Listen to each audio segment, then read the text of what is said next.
everyone, and welcome to our webinar on best practices in state lobbying. We've got an esteemed panel with us this morning, and I don't want to waste any time. I'm going to get right into it and ask them to introduce themselves, and I'll start with you, Miss Melissa Bishop Murphy.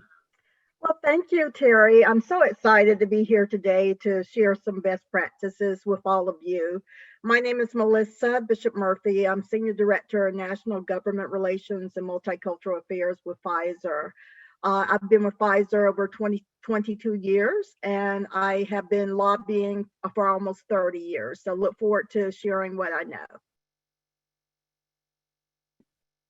All right, Jay, why don't you tell us a little bit about yourself and your background? Hi, my name is Jay Red. I'm from Gibbons PC, which is a law firm based in New Jersey. I split my time between Washington, D.C. and Trenton, New Jersey, where I lobby at both the state and federal level. So I'm happy to be on. Thank you. Mr. Montgomery? Thank you, Terry. Rufus Montgomery. I own my own governmental affairs firm, trying to keep up with Greg Jones. He's my model, my hero.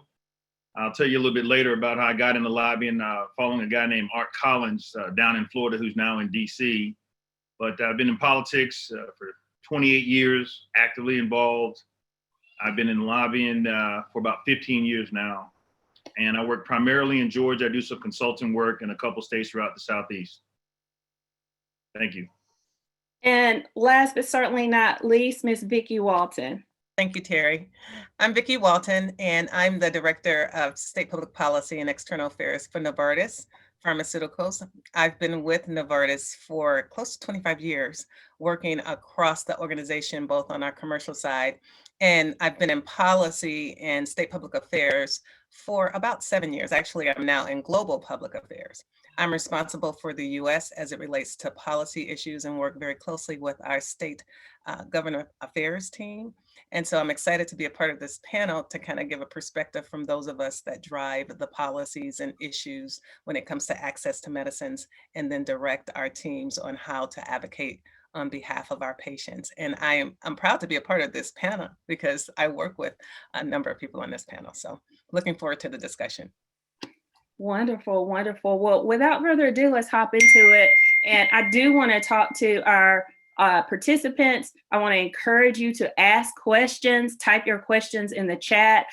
We certainly want to soak up all of the knowledge and experience on this panel, but this is for you, and it's designed for you to take advantage of the years of experience that this collective group holds. So I want to start with you, Jay. You know, lobbying is such a nuanced sort of profession, and it's about relationships, and it's about knowledge and balancing the three. And, you know, a lot of people come into it and it takes a while to kind of find your footing. Tell me what advice you have for a new lobbyist that's coming in, that's just really wanting to make this his or her profession and be in it for the long haul. What advice do you have for somebody that's just getting started? My advice for folks who are kind of getting involved and looking to get engaged is to really kind of focus on the long game and focus on the relationships. You have folks that jump in sometimes and want to rush things, but this is a process. And I think that you want to look at things from the long view. I think you want to look at the relationships from that way too, because some of the folks that I knew as a young attorney working for the legislature, you know, now one of them is the speaker.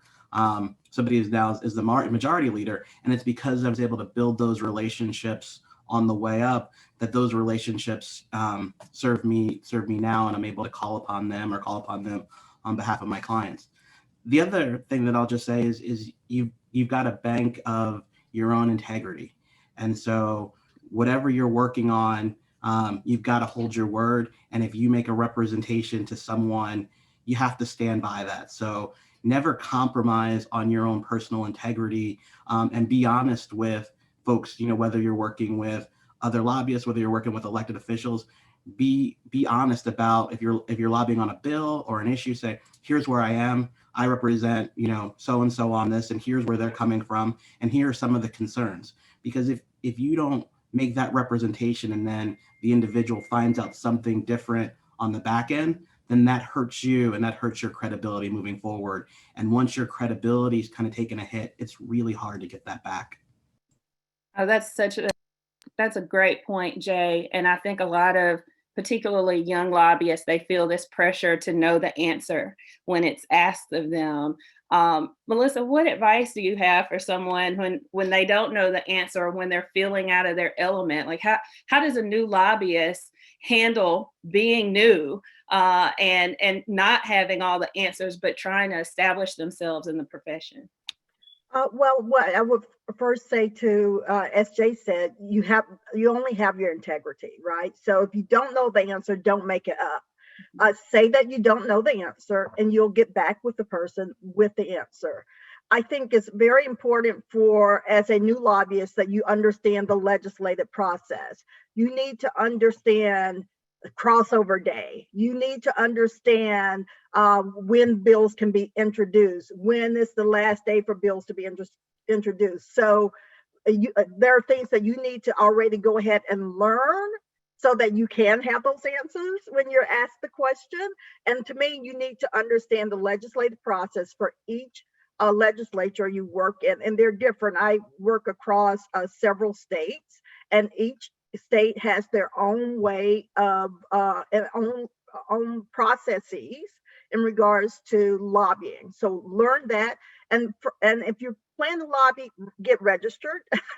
You don't want to get caught with not having those proper registrations. So just don't show up at the Capitol and be a lobbyist. So I will also, I'm stickler about the processes and the laws and all of that. So learn that. As well as cultivating those relationships. So that would be my answer to that question. Thank you. And Terry, can I jump in and add a couple of things to both what Jay and Melissa said, which were excellent as far as relationship building and understanding the process, but also if you don't know the answer, utilize resources. I'm a policy person, subject matter expert on a number of issues when it comes to healthcare. And if you have those folks that are available, don't underutilize them. Go to them and help them help you in having those conversations, and that will lend to your credibility as discussed. That is incredibly important for you to be seen as credible. So don't feel like you know all the answers and then slip up and say something that's invalid. Utilize all the resources to help you elevate those conversations and issues. Vicki, I would add to that, not only internal resources, but external resources. I was general counsel of the Medicaid agency in Georgia before coming to Pfizer. And a lot of times the lobbyists didn't understand the Medicaid process and they availed themselves of me. And I was happy to share the process of how Medicaid worked. So I also would say, in addition to cultivating legislative relationships, also cultivate those state agency relationships as well. Oh, that's good stuff. Now, I want to ask one more question, but I see that our esteemed moderator has joined us, the Reverend John Heath, who is also the Secretary Treasurer of the NBPLA. So, Reverend Heath, if you will indulge me, because there's so much great wisdom on this call, I would love to ask Mr. Rufus Montgomery, what's the thing that you've seen young lobbyists, particularly young Black lobbyists, right? Because we have to come in on our A++ game. We cannot afford to come in, at 75%. So tell us, what's the biggest mistake that you've seen young Black lobbyists make at the start of their career? When I was asked to join the panel, I asked if I could keep it 100. Can I just tell the truth? And I'll speak for everyone on the panel and say, we've all seen that young Black lobbyist come in. He know more than us. No respect for the elders. They got their big job. They work for the company now. And we've been here 20 years, 15 years, 10 years. And a young cat or a young sister come in and it's crazy. They won't even look at you or talk to you. When I got in the game and I saw someone Black doing this with a badge, man, I went up to him, hey, try to talk to him. Learn what they did. People will tell you what they did wrong. People will tell you what they did right. But to directly answer your question, and I hate to put it out there, but my truth is that when I see these young cats they don't take time to learn and understand people that look like them. Yes, you should emulate those who've been successful in this arena. However, talking to a sister who has been through it all and having that, she'll be willing to, I've never met a black lobbyist who's not willing to talk to you, especially someone who's been around. But back to your question, young lobbyists coming in thinking they know everything. That's been the biggest mistake that I've seen. The solution would be to come in, look around, be a sponge, be respectful. Hey, I even looked at how the other brothers dressed and said, okay, I'm going to dress that way. I watched how they talk to people and the respect that they commanded at certain times, whether we were at a fundraising golf tournament or whether we were on the rope line. So that's the biggest mistake I've seen. Nothing we can all do about it, youthful exuberance and stupidity. But some of us have been participants in that type of behavior as well. And it's just something that you grow out of. But I appreciate your question. Thank you, Terry. Powerful. And thank you so much, Terry. I apologize. The devil did not want me in this session today, but he is defeated and the Lord is exalted. I'm so incredibly excited to be with this dynamic panel. You all bring such unique experiences, and that's why we have you on this panel, because you are the best of us. And so you all sharing these best practices is going to be so critical this morning for our participants. Jay, let me go to you for a second. Adam and Carol Katz sing your praises, your colleagues there in New Jersey. There, in my experience, are not a lot of you in New Jersey. And certainly that's what this organization is. I see the head nods. Yes, that's why we exist, to replicate you and to really make sure that we develop that bench. But you have a unique journey to lobbying. And it's fascinating to read your background because you've been a chief of staff for the highest level legislative officers. That's not something that usually we have the opportunity. So talk about the segue from being a chief of staff in the Senate, leading agendas for the majority leader, and then making that progression to a lobbyist and using some of those experiences to now, practice those best practices and be an example. Share with us about that. I don't think I would be at my law firm or be a lobbyist if I didn't have that path, because you see some folks who will come out of school and they will go to the lobbying shops, or they'll spend a little bit of time on campaigns and they'll be picked up by a shop, but that just wasn't something that was available to me. And I came out of law school and I clerked for a year, and then I went to work in the General Assembly as an associate counsel. And I remember counting, I think it was, you couldn't count on one hand the number of Black lobbyists in New Jersey. That you could look across, we always say across State Street, because that's where the offices are, and see them there. So that wasn't an opportunity that was there. But what I did was, when I came in as an associate general counsel and worked my way up to chief of staff to the majority leader and also general counsel to the Senate. And I think over the course of doing that, my relationships and dealing with lobbyists and companies on those sides, I was able to kind of demonstrate a competency and work to help folks, along the way. I think one of the things where we talked to, Ruth has brought it up in terms of how you approach the job. You find some folks come in and they say, no, I want to talk to the Senate president. I want to talk to the majority leader, forget your staff. But they forget that staff really controls the agenda and is the one advising the policymaker. So you leapfrog that staff member because you think you're going to get to that selected, official, and you may, but that staff member is going to be in the room when they're deciding on your issue. So you have to maintain those relationships all the way down, and members observe it. Say it again for the people in the back, Jay. Say it again for the people in the back, because they don't understand. The staff controls your agenda. They do, and sometimes it's overt, where a staff member says so and so treated me this way, and we shouldn't put this bill on the agenda. And sometimes it's saying, hey, member, you might want to look at this, and steer them away. So you have to respect all folks as you're coming through. And then remember, and I remembered it because when I was a associate counsel and I had my lower level committees, I remember the lobbyists and the folks who interacted with me and treated me with respect But when I became the general counsel and I said, no, I've got a great relationship with Carol. Carol has always been great to me. And that really makes a difference. But I think that it's groups like this where we're out here telling our stories and we have accomplished folks who are able to say, here's what you do, here's how to be better at this. And I'll say that Rufus said this too. Folks who are on here want to see people succeed. So if you reach out and say, Jay, can we do a Zoom? Can we do a call? Let's have a conversation, because we want to build it up. Because when I came out, I couldn't go to a Gibbons or a firm and say, hire me to do this work, because it wasn't available. And so that's why my path is where it is, but I don't think I could have jumped out like that, especially in New Jersey. And I want the participants to hear that. That is a best practice. The scripture says God is no respecter of persons. So if he ain't, I probably shouldn't, right? But from that staff assistant, that receptionist, the scheduler, if you have, and I'm so thankful I'm with a panel that treats everybody with respect. And that's why you all have been successful.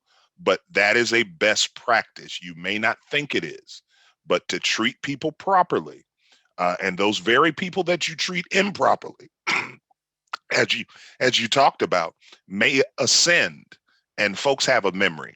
So that's a best practice. I want to go to these dynamic sheroes today who are just killing the game in pharma. My God. And Vicki, Melissa, you all are also in rarefied air. You are Black women that lead policy, government relations, lobbying efforts for pharma.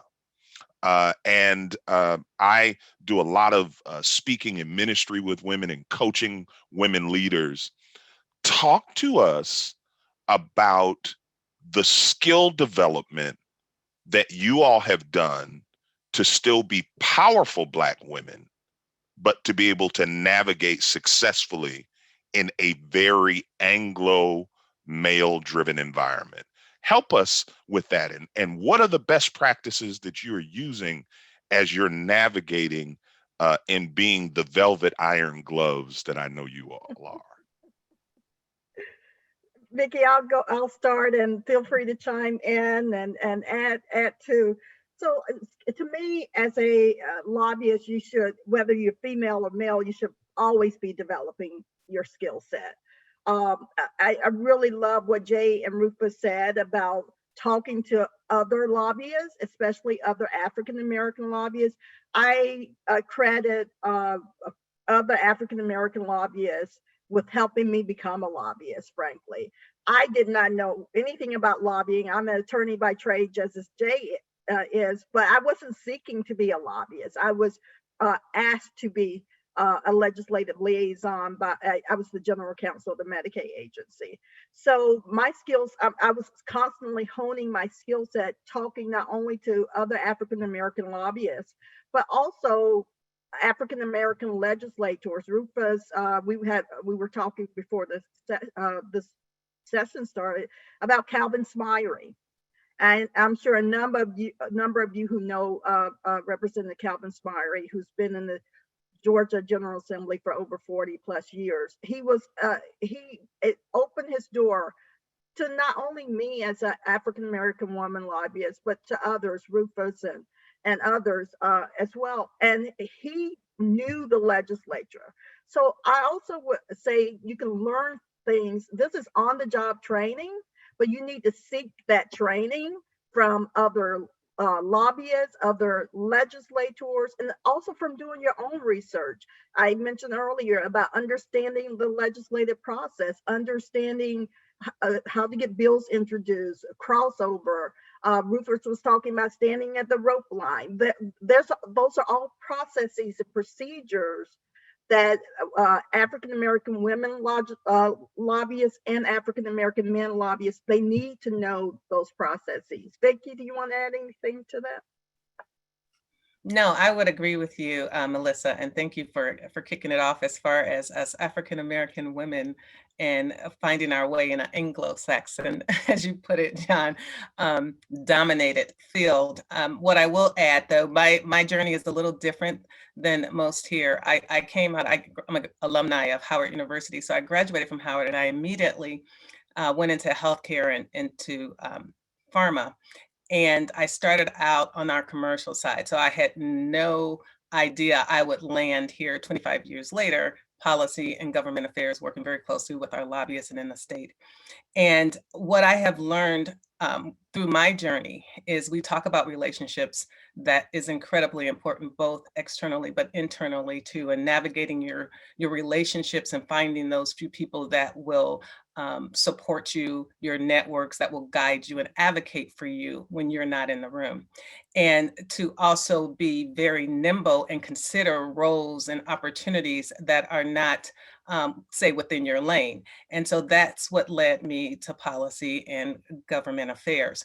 Since I've been here, what I have found that has been incredibly important is to always demonstrate your value, whether it's with whom you're working with, and showing that value of the work that you do contributes to the business and to the organization, and that you're consistently relevant. And that's not always easy being Black, because it's difficult. They always want to discount or can discount your value when you put it all out there. So you have to constantly show your value.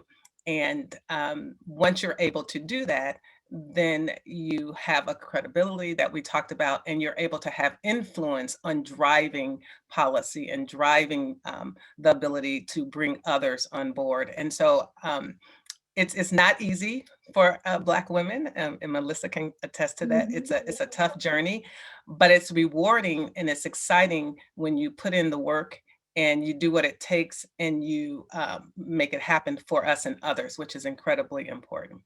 And I will add, for us as a company, a pharmaceutical company, right now, the issue of health equity and disparities is really big right now, as you all know, with the pandemic.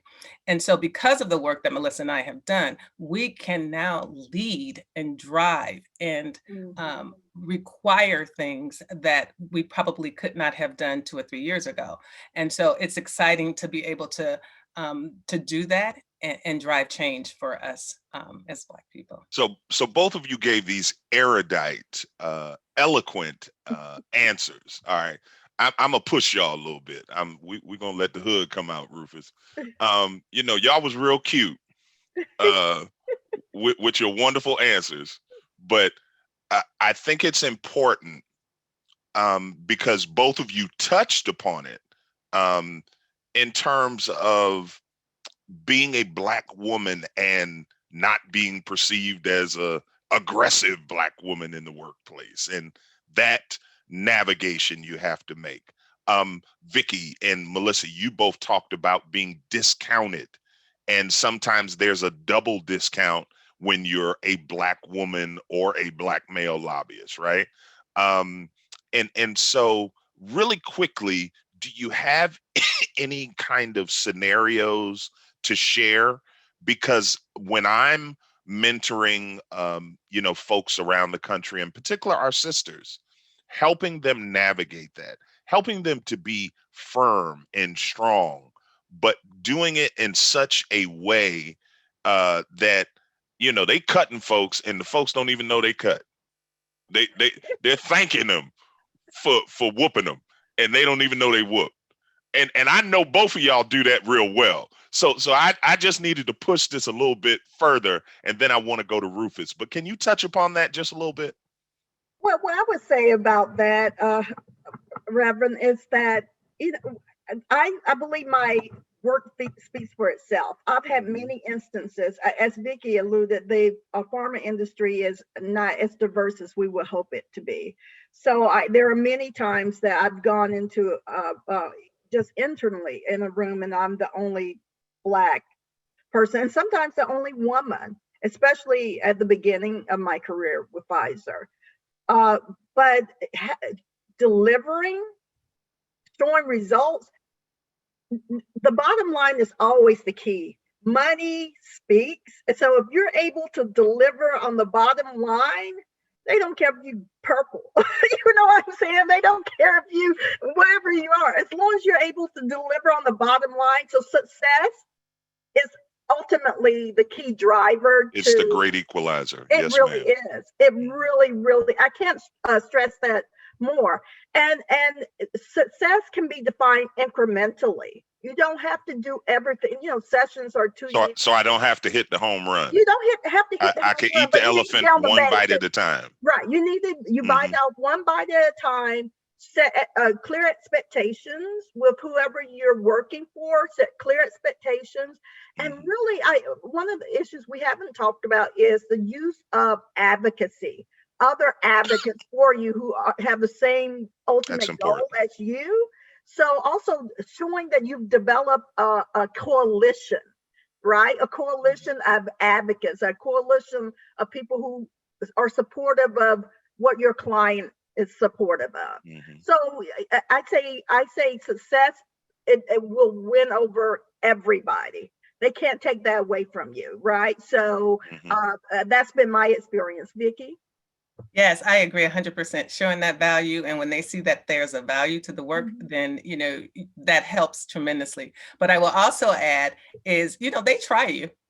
I mean, you get tried. It's not easy. Say it, sister. They will try you in so many ways, and certain people. I mean, I got back wounds, stabbed so many times throughout this journey that I'm just like, have I healed yet? But what I tell my daughters, I have 2 daughters that are in pharma. One works for Sanofi, and one works for AbbVie. And what I tell them, and they, they're young and they're, I'm not going to take this. They're not, and I said, listen, you have to pick and choose your battles. Okay. Pick and choose your battles. Some battles are not worth it. And then some of them are. So when it comes to your integrity, are they, saying that you didn't get it done, or, different things from that perspective? Yes, you fight that battle. But if someone says something smart or sarcastic, that may not be the battle that you want to fight right now, because at certain, you have a certain time frame of battles that you can fight. So pick and choose the right one, and you'll have a successful career. So I just want to add, I mean, I've had instances where internal colleagues have written anonymous notes, right, about this, that, and other.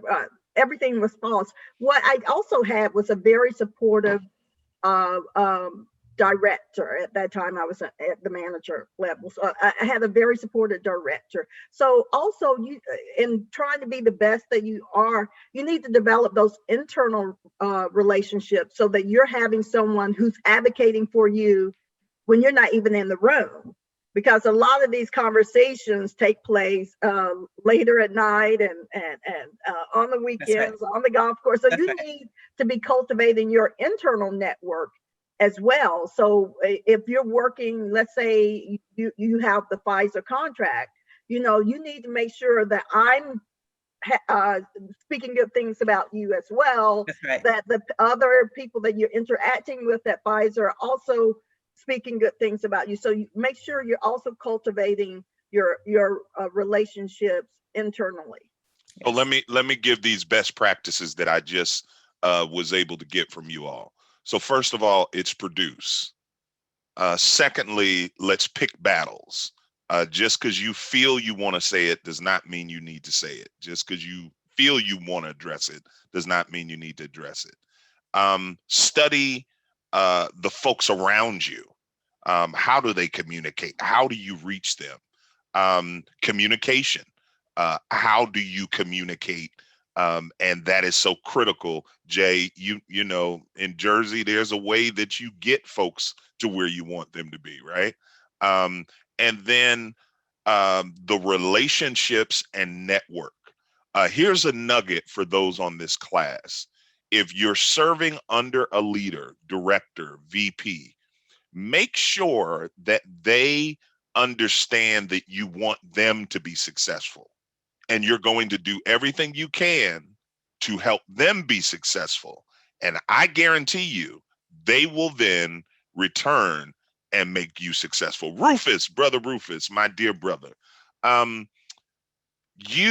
are a trailblazer. You're recognized not simply as a Black lobbyist. You are represented as one of Georgia's best. You are recognized on both sides of the aisle. I can talk to Democratic lawmakers in Georgia that know Rufus Montgomery. I talk to folks on the GOP side, and they know, and they recommend you. Help us understand those best practices that you've taken as a founder, as a trailblazer, and why are those best practices critical? You touched upon one that just resonated with me. Seek counsel of the elders. That is so critical, right? They've gone through what you trying to get to. So help us with that as a founder, as a trailblazer, Brother Rufus.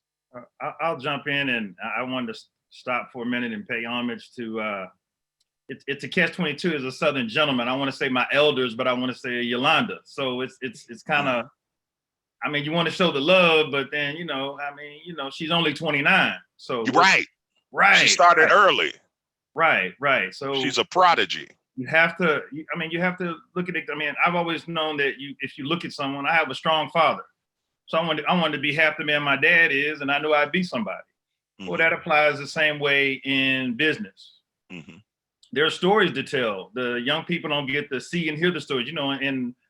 In lobbying, there's no lobbying school, that not the one that I know of. And if there is one, they're just taking people's money. This is the thing that you learn. Like Jay talked about, you have to jump in. Mm-hmm. My journey was a little different. I know Vicky mentioned HU, but FAMU is where I got my start.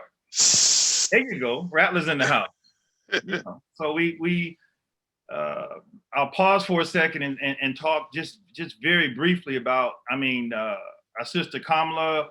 You look at someone like a Keisha Lance Bottoms, whether you agree with the politics or not, Melvin in St. Paul, those who are in politics and in governmental affairs.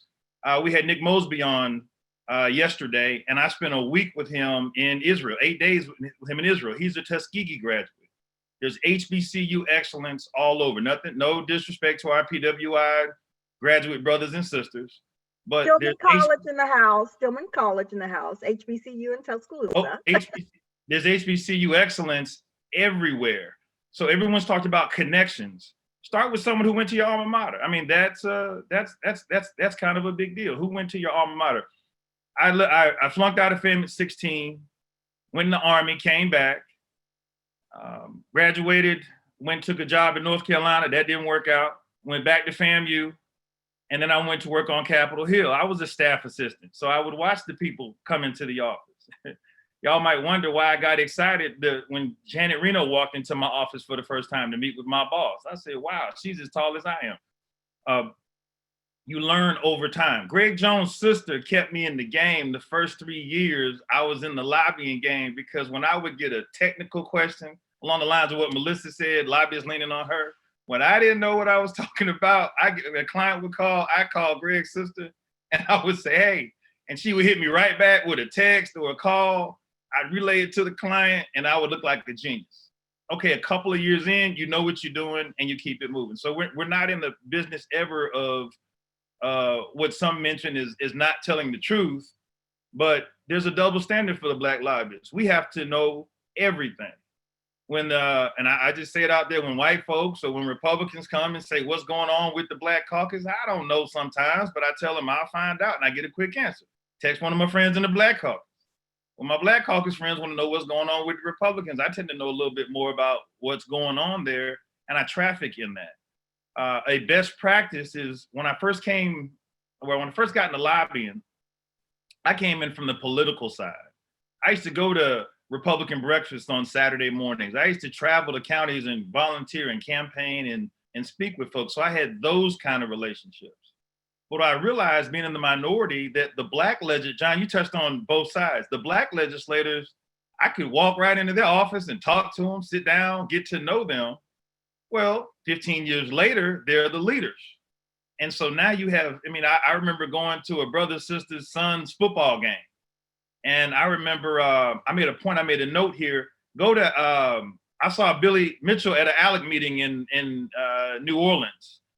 Go to NCSL, go to RGA. When you go to NCSL, please participate in the National Black Caucus of State Legislators. I'm wanting to stay focused on the lessons to be taught. It's very important in my mind to distinguish the difference between your corporate, your nonprofit, your government, and your contract lobbyists. I'm not taking anything away from somebody who works for a company. But when the Coca-Cola lobbyist shows up, black, white, whoever they are, they're representing Coke. They have a leg up. They also have PAC money coming behind them. People are gonna deal with them just because. When you're out here in this contract game, you're eating what you kill and you're living strictly on your reputation. And so you do, like Yolanda said, you do have to deliver. You are teaching. You do have to deliver. You do have to get it right. People have to trust you all along. But my lesson and takeaway goes to this being a long game. I've done less lobbying and I've gotten more into the equities. I sat back and I watched some of these white, I say white guys because that's who it is. And I say, well, he doesn't go to committee meetings. He doesn't show up at all the fundraisers. And what is this guy doing? Well, he figured out how to do an equity deal. You get in an equity deal, like Greg said, be ethical about it. Make sure there's no conflict. But I encourage all of you to hop on an equity deal and get $350K a pop versus these $5,000 or $6,000 a year retainers. Nothing wrong with any of this. We're just all sharing. I decided before I got on the panel to share some vulnerabilities. I don't want to look like it's weak in any way, shape, or form. But if we don't share what we got wrong, we're putting our younger brothers and sisters and some of our folks who are more experienced than us, we're putting them in a position where they can repeat our mistakes. The Queen, Yolanda Cash Jackson, said, lobbying is not a place where you can fake it till you make it. Now that'll preach all by itself. You hit on so many incredible points. I just want to take a point of personal privilege to shout out Dr. Heidi Richards. She works for the outgoing mayor of Broward County. She was so helpful to me, Rufus, to give an example of what you're talking about, because I most recently worked for a startup, had no PAC. We did not give campaign contributions, okay? And we were fighting against the rental car industry being outspent 1,000 to 1. But it was wonderful people like Heidi Richards who at least got me in the door. And I think that's important as you talk about the differences that exist. There are market differences. When I'm now with a big company with resources, praise the Lord. But it's a different life, y'all. I'm trying to tell you. And then I definitely want to shout out an incredible member of MBPLA, Monique Field Foster. She's in Michigan. She's like one of the few, if not the only, Black woman lobbyist in Lansing. And so we definitely want to grow MBPLA in Michigan because that's such a critical state for us as a people. So let me throw this out to everyone. Let me just address this question. Some best practices when lobbying for an organization or client without a PAC. You have to be charming. You have to be substantive. Come on, right? You know, I've been dealing with this thing, Sister Vicky, about high likability, right? And understanding that that's critical. And that, many of us came out those families and environments with, there ain't nobody got to like me. Yes, they do have to like you. Let me help you along the way to success. So I think one of the best practices is you have to be charming. You have to be likable. And you have to be compelling in your argument. And most importantly, when you don't have PAC resources, how do you translate it to show what the benefit is for that lawmaker's constituents and even for that lawmaker's family? You never know. So do your homework on that. Go ahead. I'm sorry to interrupt. I would definitely say you need to be the subject matter expert, but also you need to bring others that are supportive of that position. And you heard me mention earlier about having advocates. So, that policymaker will want to have people that are supportive of his or her piece of legislation. So if you can be a resource, even if you don't have monetary resources, if you can be a resource to say, oh, I know a couple of constituents who will be willing to come and testify for your piece of legislation, or we haven't even touched on this whole issue of social media and how we can use a public affairs campaign to highlight that legislator through using social media, whether it be LinkedIn, Facebook, or what have you. So there are other skill sets you can bring to them, perhaps in that social media space, but be a resource. And Twitter, if you're not blocked. Stop. So there is a way to, even if you don't have the PAC money, there is a way you still can be bring a lot of resources. It's a lot different on the contract side, in that, again, if you work for a company, you're bringing the background of that company. So, and I'm not discounting anything from bringing the background of being an in-house lobbyist or a corporate lobbyist.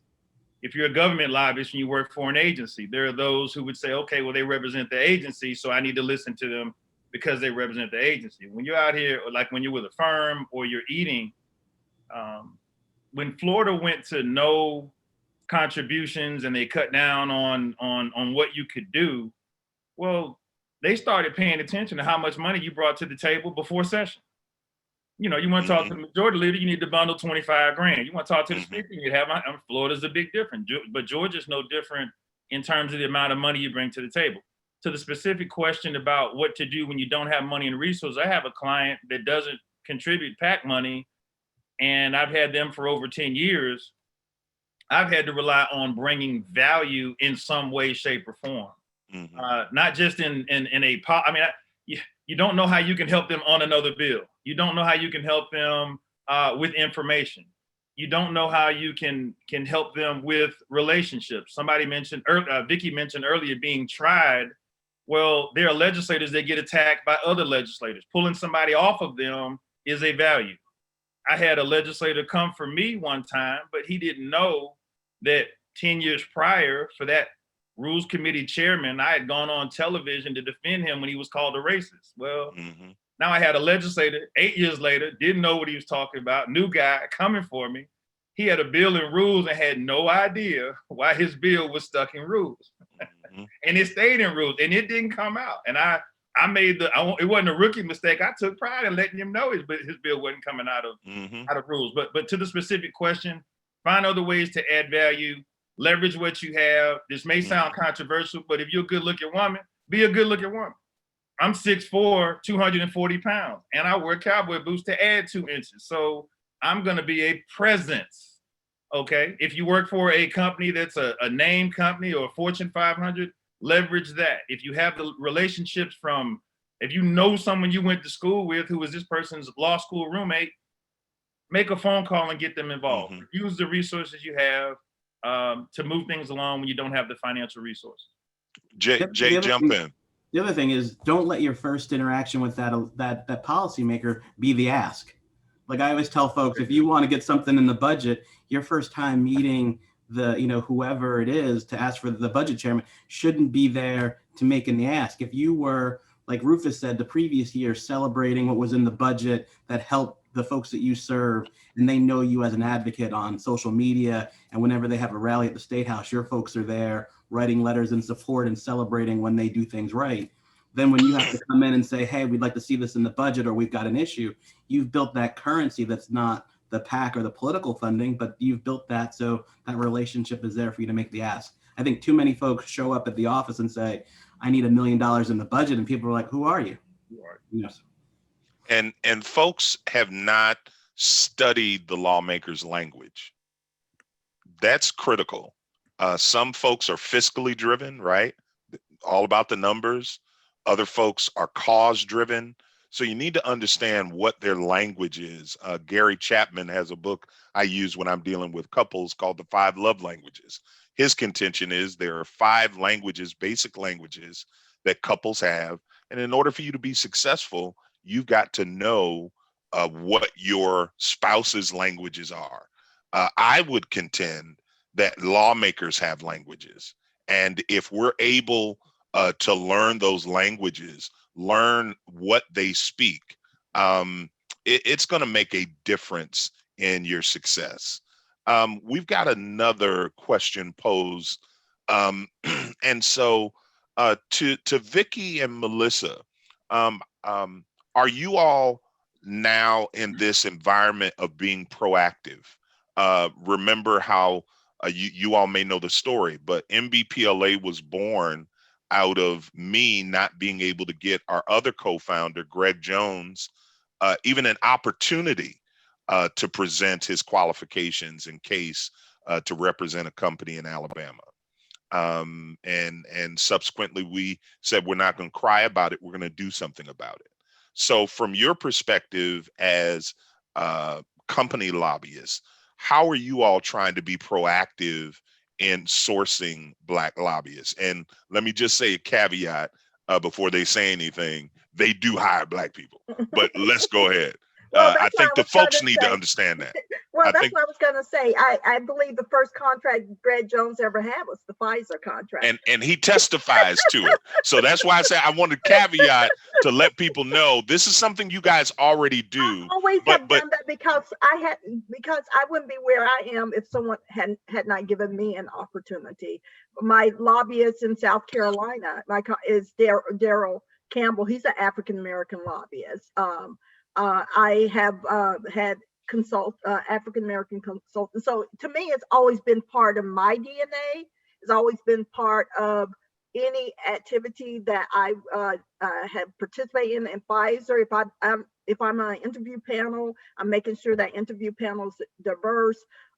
If there's an opportunity for one-off contracts, I'm making sure that those are diverse. So it didn't happen as a result of what happened with George Floyd last summer. But I will say that there is a heightened effort within corporate America, not just the pharmaceutical industry, to bring more diversity to the table, because there's a recognition that these companies have not been as inclusive and not as diverse as they possibly could. And it's always about the bottom line. I hate to keep saying it, but it's true. If you can bring something to the bottom line, the opportunity will come. But you do need internal advocates, and I've definitely tried to be that internal advocate within Pfizer for my entire career. And Vicki, I want you to touch this, but just let me say this. For those of you on this masterclass and you're not, let me say this again, you are not a member of MBPLA. We just want to forewarn you. If you're inboxing us, trying to get a position and trying to get this and that, first question we're going to ask you, are you a member of the National Black Professional Lobbyists Association? And you all remember that old adage, that ad campaign, membership has its privileges. Vicki, give us your thoughts. Yes, so I agree with Melissa wholeheartedly. There is an increased appetite. And what I will add personally, so I serve in diversity and inclusion within the company and have led for a number of years. And it's important, one, that there are people of color within the organization, because without us being in these organizations, it's not even going to come to the table.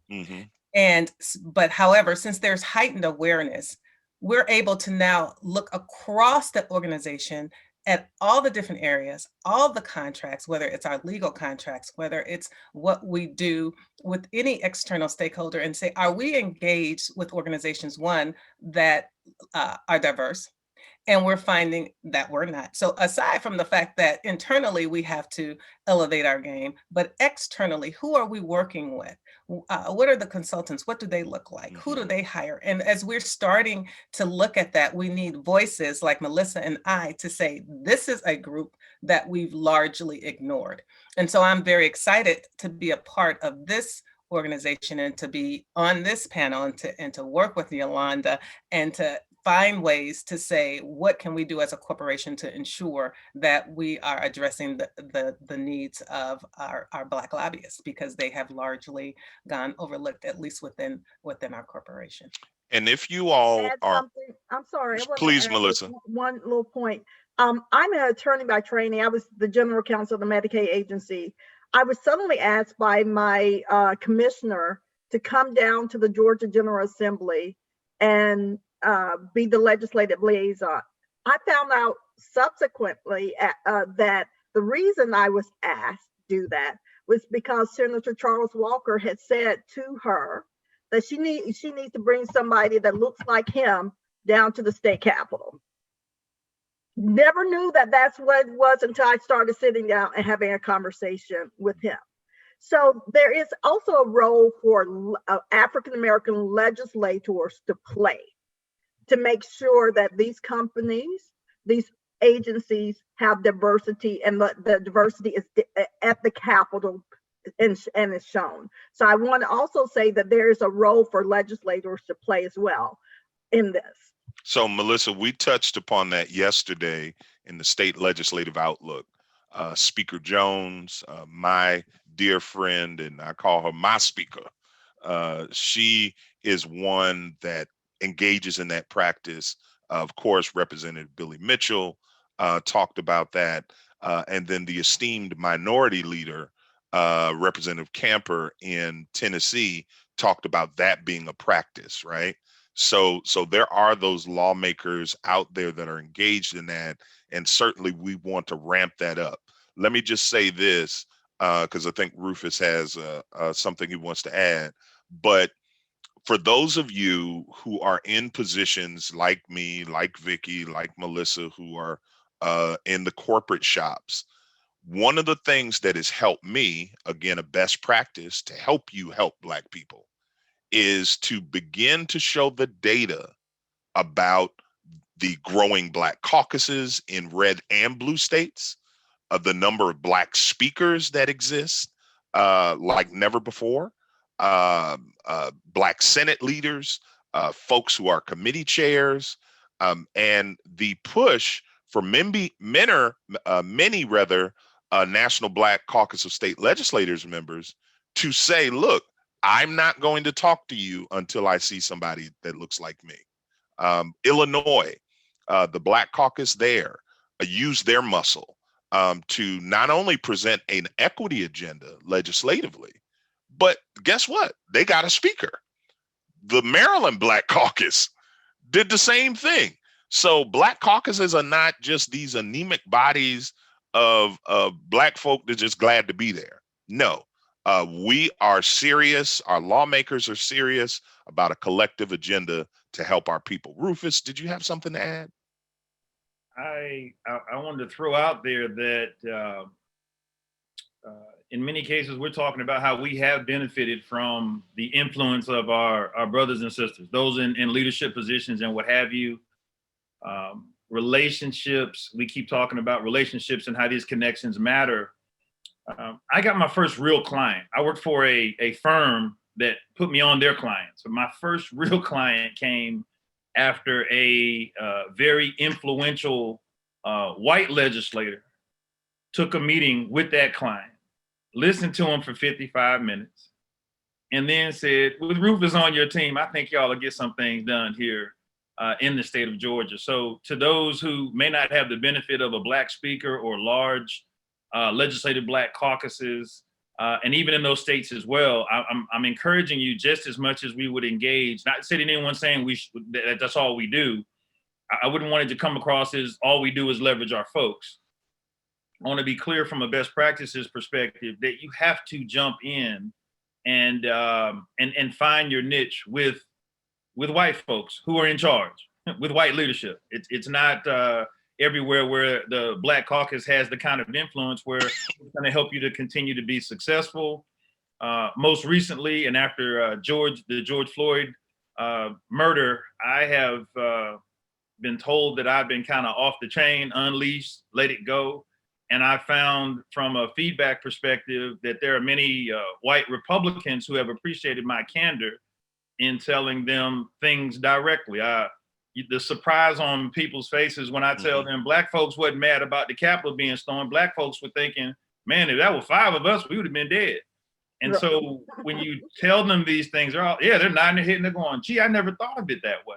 So again, the focus should also be on your folks in charge, whatever their race, creed, or background. Not to take anything away from working with our folks, but we got to work with the folks who are in charge.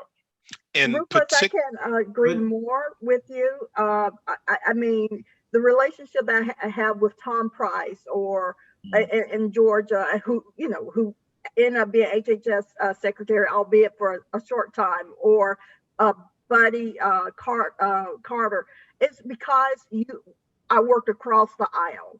There was no R&D. It was this is an issue. You're focusing on healthcare. That's my area. I'm going to talk to everybody. So Rufus, I want to absolutely commend you for saying that, because we have to, as African-American legislators, we don't have the luxury of just talking to African-American. John, without going too far, when Tom Price was a state senator, I hosted a breakfast for him at a small hotel at the Atlanta airport. He never forgot that. Did a favor for his wife Betty. He never forgot that. When Buddy Ford was a pharmacist, I got in my car, drove to Savannah, took him a $500 That's what you have to do. And that's how we met. I hosted when he was a chairman of pain, the Georgia study on pain management. I hosted his first series of when he was a backbencher. His office was so far away, man. You had to pack a lunch. Just to get to the office. Just to get to the office. And the key, and they will, just like any other legislator, will remember that. I mean, I really believe if you're doing your work during session, you've already lost the game. As Rufus said, he went to Savannah. You go into their district before session. If you're lobbying during session, you really have lost the game. I mean, it really is that work that you do prior to session, spending time with the legislator, sharing information, bringing others in. It's a total campaign programming approach. And if you're not doing that, you've already sort of lost yourself if you're waiting for session. Jay, go on, jump in. So I just had two things, and just building on what Melissa said right there. I think that in-district meetings are so much better than Capitol meetings, because when they're in the Capitol, they're rushed. Sometimes you're in there like, what do you want? Okay, and then they move. But if you take the time to go to their district, if you say like, hey, I had lunch here and then I came up for the meeting or whatever, and you meet them where they are, the currency that you get by just going there and showing that you're interested in them in their district is huge. And then the other part that I wanted to say is I'd be remiss if I didn't say that one of my bosses is working on this call indirectly. And I didn't know this because I think I work for Vicky at Novartis, but I'm a few layers down, and I do the state government affairs there. And I think when you have an organization, and it's interesting kind of hearing from her perspective what she's directing and seeing how it trickles down, it's clear in terms of the meetings that I've had, the commitment to focusing on the coalitions and working on these equity issues, and that's starting to translate. And when you have organizations that have shown that they want to go in this direction, as a contract lobbyist, you can kind of encourage them to support the Senator Rice's and the Black Caucus, or Senator Poe and the Latino Caucus. That's my mentor, Senator Rice. Yes, sir. He carries my bags up the stairs. Y'all don't hear what I'm saying. Just a funny story. Literally, he did. I was having a issue with my leg. He literally picked up, Jay, you know what I'm talking about? He's like, Reverend, let me get that bag. You struggling. And now, mind you, he's like 20 some odd years my senior. Go ahead, Jay. I'm sorry. I just need to give that Senator Rice story. No, that's Senator Rice. And I actually have a funny story. When Gibbons said, Jay, we want you to come to the firm, and I was general counsel to the Senate. And so then the Senate president announced that I was leaving. Senator Rice came and said, you good? I'll go talk to Steve if you want. You good? And I said, no, Senator, don't blow up the deal. I'm good. This is a good thing. I'm going. But he was so worried about me that he's like, are you good? I'll go tell Steve he's wrong. So that's just how Senator Rice is, and kind of looking out for folks. But no, I agree. You all touched upon something. We're talking about best practices, right? This is our masterclass. What I've been able to do, what you all have been able to do, is not just have transactional relationships, right? Not just the quid pro quo. Give you a donation, hopefully you favorably consider, my regulatory proposal or legislation. We have taken it a step further because we actually have relationship with many of these lawmakers. I pastor, counsel, coach lawmakers literally all across this country, white, black, and otherwise. So that's number one. You all talked about establishing great relationships. That's a principle, folks who are on this deal. You also hit on the fact that we as lobbyists who just happen to be black can be very successful in a bipartisan, being bipartisan practitioners. I often say, I'm one of the few people, let alone black men, that's worked in the RNC and the DNC, right?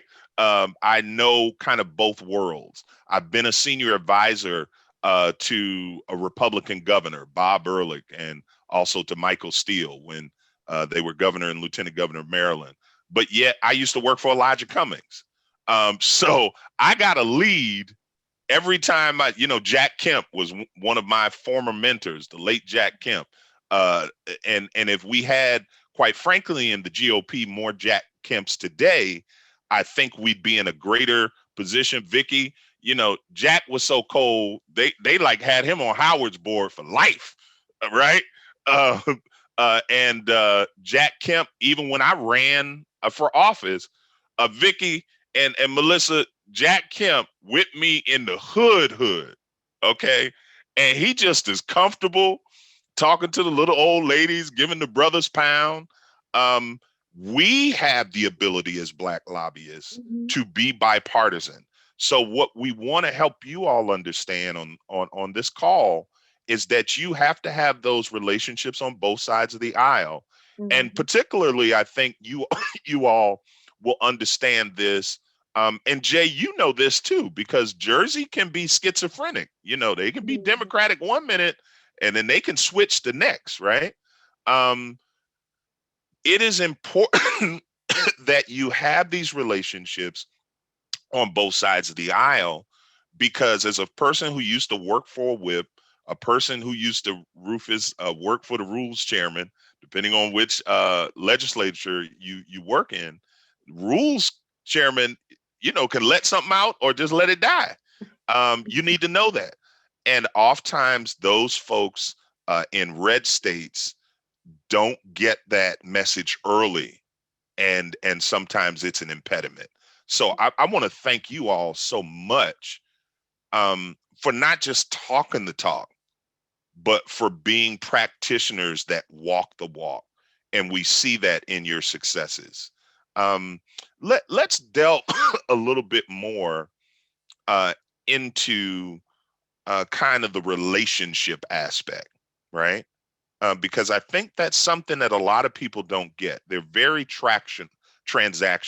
Can each of you talk about how perhaps relationships you've had with lawmakers have moved from just being lobbyists to legislator and really to people that have connection? Rufus, you talked about going to somebody's football game. That means a lot to people. And I think we forget lawmakers are people. So can you all touch upon that personal kind of connection that you've been able to establish? Who wants to go first? Well, I guess I'll go first. I see all the legislators that I work with, I see myself as a resource for them, and also see that I want to, have a friendship with them. I know that they all have constituents that they have to report back to every 2 years at the very least, and oftentimes more often than that. So really, it's especially working for a pharmaceutical company, my whole goal is to make sure that their constituents are happy with them. And because I work for a pharmaceutical company, access to medicines is a big deal. A lot of people struggle with paying for their medications, right? So I always see myself as a resource to make sure that they have something to bring back to their constituents, right? And that's how a friendship is developed. So a lot of my activities are done in their district, frankly, around access to medicines, working not only just as Pfizer, but is working with our trade association as well, rolling out programs. We did a lot of work when we had the farmer program that, I forget the spokesperson, Vicky, the African American talk show host. He Montel Jordan. Montel. Montel Williams, I'm sorry. Yes, and guess what? That he resonated not only with in the Black communities, but all communities, right? Because everyone knows someone who's having a difficult time paying for their medication, and so that's always a easy entree for me, is to just think about their constituents and how Pfizer can help their and family members and family members. So yeah,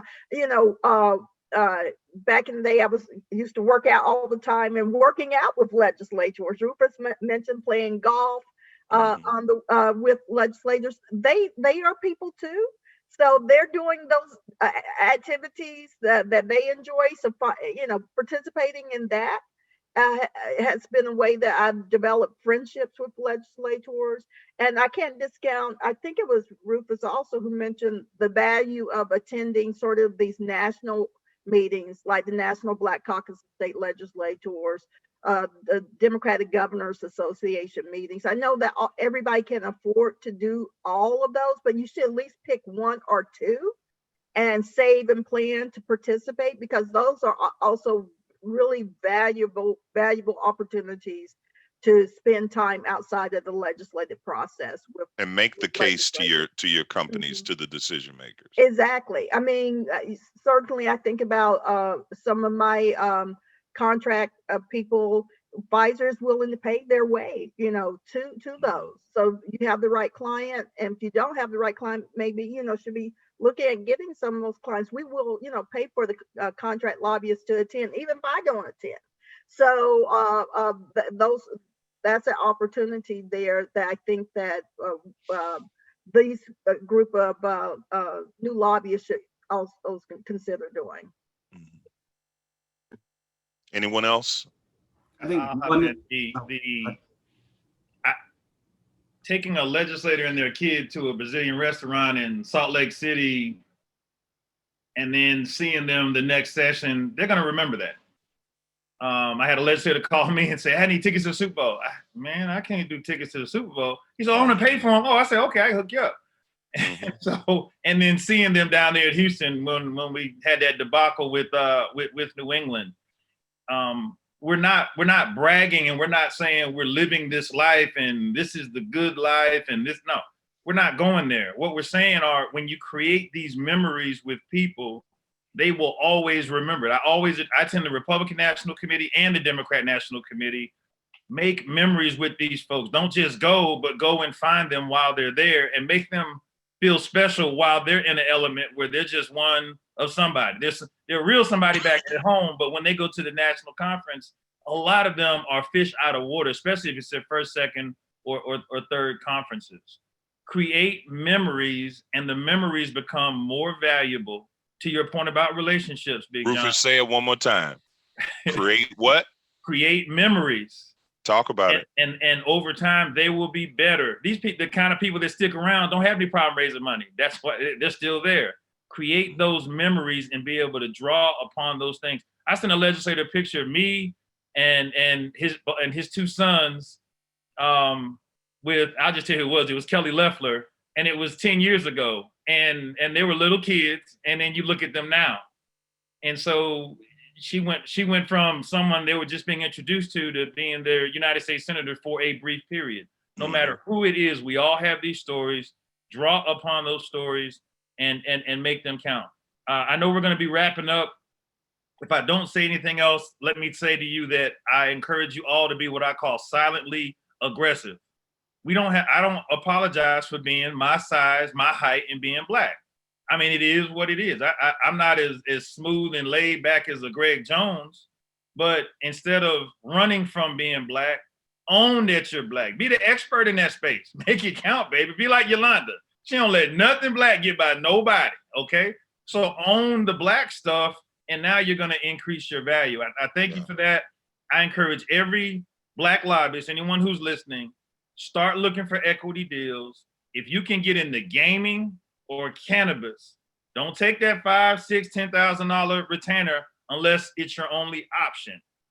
Talk to them about an equity position Most of these states require minority business enterprises.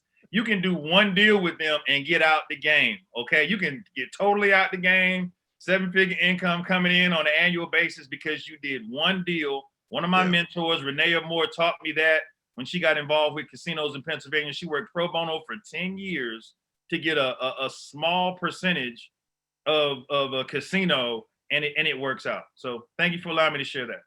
I know we're running out of time, but Jay, Vicky, you all have to touch upon this quickly before we conclude. I never, I'm sorry, I cut you off. I should let you go ahead, Vicky, sorry.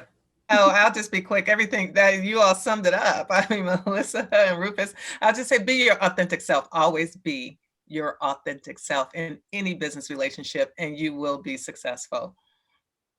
And I'll just piggyback on that with Vicky. It's like with the elected officials, you see them mentioned in the paper for the good times, send them a text, send them a note, send them a card.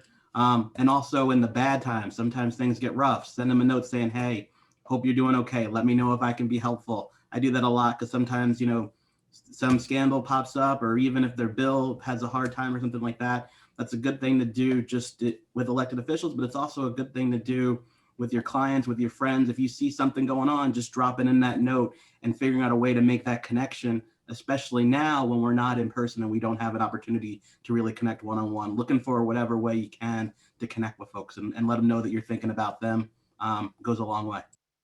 I'd like to submit to our attendees.